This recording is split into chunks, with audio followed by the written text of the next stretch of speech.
வணக்கம். இன்றைக்கி வீடியோவில் கை இந்த மாதிரி அணைச்சி பாருங்கள். ப்ளவுஸ் ரொம்பவே சூப்பராக இருக்கும். அதுக்கு இந்த மாதிரி ஒரிஜினல் துணியை நல்ல பக்கம் நம்மளை பார்க்குற மாதிரி வச்சுட்டு லைனிங் துணியை இந்த மாதிரி வச்சுக்கலாம். அர்க்காத் பண்ண இடத்துல தையல் போட கஷ்டமாக இருந்தால் இந்த மாதிரி லைன் போட்டுக்கோங்க. லைன் போட்டுட்டு தையல் போட்டுக்கலாம். லைனிங் துணியில் ஒரு 1/2 இன்ச்சு விட்டுட்டு அர்க்காத் பண்ணியிருக்கோம்ல, அந்த லைனில் ஒரு தையல் போட்டுக்கலாம்.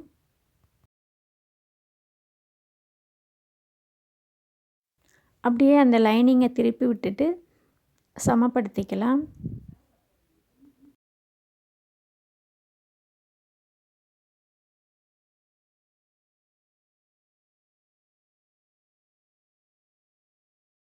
இந்த மாதிரி சமப்படுத்திட்டு ஓரத்தையல் போட்டுக்கலாம்.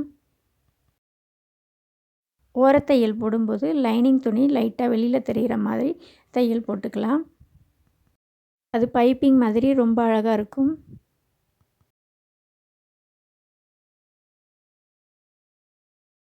இந்த மாதிரி தையல் போட்டு முடித்ததும் இப்போ உள்பக்கம் லைனிங் பக்கம் சுற்றிலும் பெரிய தையல் போட்டுக்கலாம். லைனிங் துணி உள்பக்கம் லூஸ் வராத அளவுக்கு நல்லா எடுத்து விட்டுட்டு இந்த மாதிரி தையல் போட்டுக்கலாம்.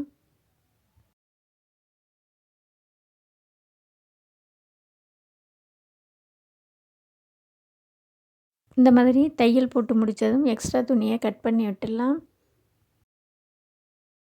லைனிங் துணி தான் கரெக்டான அளவு. லைனிங் துணியில் படாமல் கட் பண்ணிடலாம்.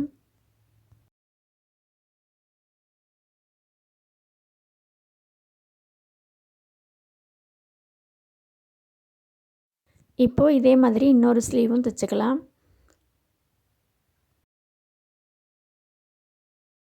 அதே மாதிரி ஒரிஜினல் துணியை நல்ல பக்கம் நம்மளை பார்க்குற மாதிரி வச்சுட்டு லைனிங் துணியை வச்சு இந்த மாதிரி தையல் போட்டுக்கலாம்.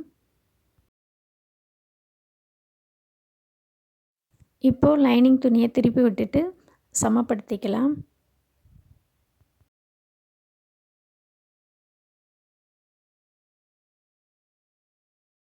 அந்த ஸ்லீவில் தைச்ச மாதிரியே லைனிங் துணி கொஞ்சம் வெளியில் தெரிகிற மாதிரி தையல் போட்டுக்கலாம்.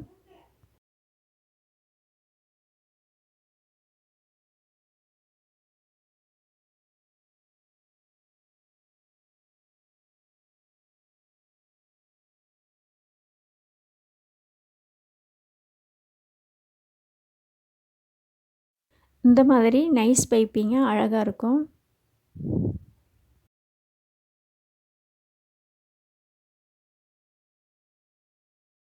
இப்போது ஸ்லீவை உள்பக்கம் திருப்பிட்டு லைனிங் துணியில் சுற்றிலும் தையல் போட்டுக்கலாம்.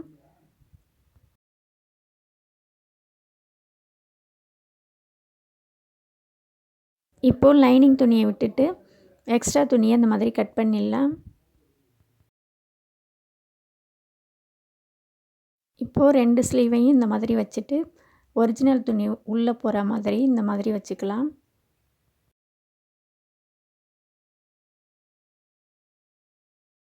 இப்போது அர்க்காத் பண்ண இடத்துல எல்லாம் ஒரிஜினல் துணியிலையும் இந்த மாதிரி அர்க்காத் பண்ணிக்கலாம்.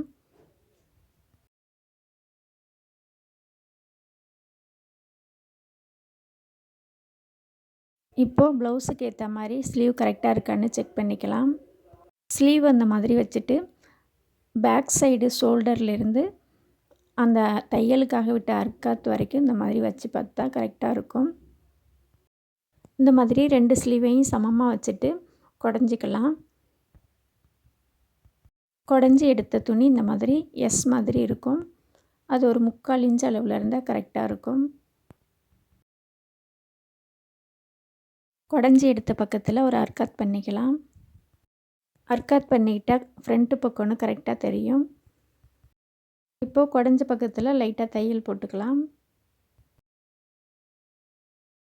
நம்ம தைச்ச ஸ்லீவ் 2ம் இந்த மாதிரி பார்க்குறதுக்கு இருக்கணும். இப்போது ஸ்லீவோட சுற்றளவை குறிச்சிக்கலாம். 5.25 இருக்குது. அந்த அர்க்காத் பண்ண இடத்துல ஒரு டாட் வச்சுக்கலாம். அதுக்கு நேராக இப்போது தையல் போட்டுக்கலாம். இந்த ஸ்லீவ் ப்ளவுஸோட மேட்ச் ஆகுதான்னு செக் பண்ணி பார்த்தோம்ல, அது வெட்டுறப்பவே செக் பண்ணி பார்த்துக்கலாம்.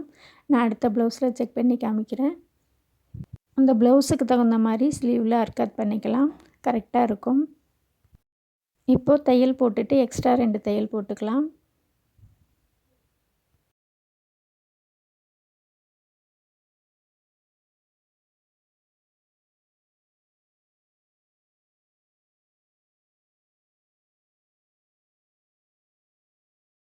இப்போது இன்னொரு ஸ்லீவையும் அதே அளவுக்கு தையல் போட்டுக்கலாம். தையல் போட்டுட்டு எக்ஸ்ட்ரா 2 தையல் போட்டுக்கலாம். தையல் போட்டு முடித்ததும் இந்த எக்ஸ்ட்ரா துணியை இந்த மாதிரி மடித்து விட்டுட்டு தையல் போட்டுக்கலாம். ஸ்லீவ் ஜாயின் பண்ணும்போது டிஸ்டர்பாக இருக்கும், அதனால தான். ப்ளவுஸ்லையும் அதே மாதிரி மடித்து விட்டுட்டு தையல் போட்டுக்கலாம். இப்போது ஸ்லீவை ஜாயின் பண்ணுறதுக்கு இந்த மாதிரி ப்ளவுஸையும் ஸ்லீவையும் இந்த மாதிரி வச்சுக்கலாம்.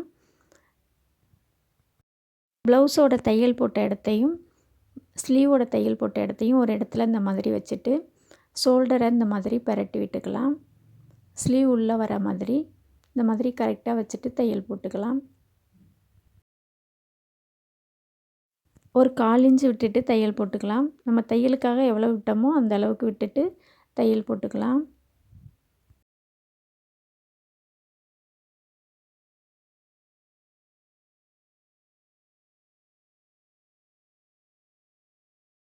இந்த மாதிரி ஷோல்டர் ஜாயின் பண்ண இடமும் ஸ்லீவில் சென்டராக பண்ண இடமும் கரெக்டாக ஒரே இடத்துல வந்தால் கரெக்டாக இருக்கும்.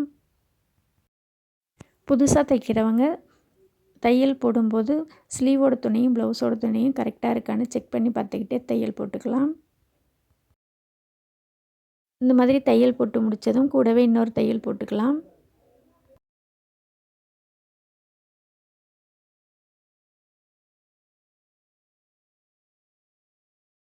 தையல் போட்டு முடித்ததும் இந்த மாதிரி 2 தையலும் ப்ளஸ் மாதிரி வரும். அப்போ தான் கரெக்டாக இருக்கும். இந்த மாதிரி நீட்டாக அழகாக இருக்கணும். இப்போது அதே மாதிரி இன்னொரு ஸ்லீவையும் ஜாயின் பண்ணிக்கலாம்.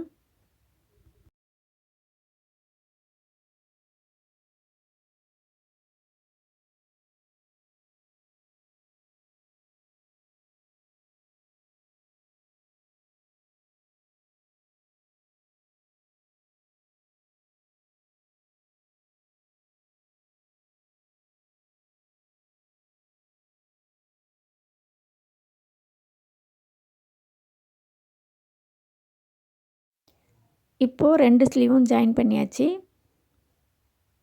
இந்த மாதிரி நீட்டாக அழகாக இருக்கணும். இப்போது ப்ளவுஸ் கரெக்டாக இருக்கான்னு செக் பண்ணி பார்த்துக்கலாம். இந்த மாதிரி ஷோல்டர் 2ம் கரெக்டாக இந்த மாதிரி வச்சுட்டு ஸ்லீவையும் கரெக்டாக வச்சுட்டு ப்ளவுஸை செக் பண்ணி பார்த்துக்கலாம் கரெக்டாக இருக்கான்னு. கரெக்டாக இருக்குது.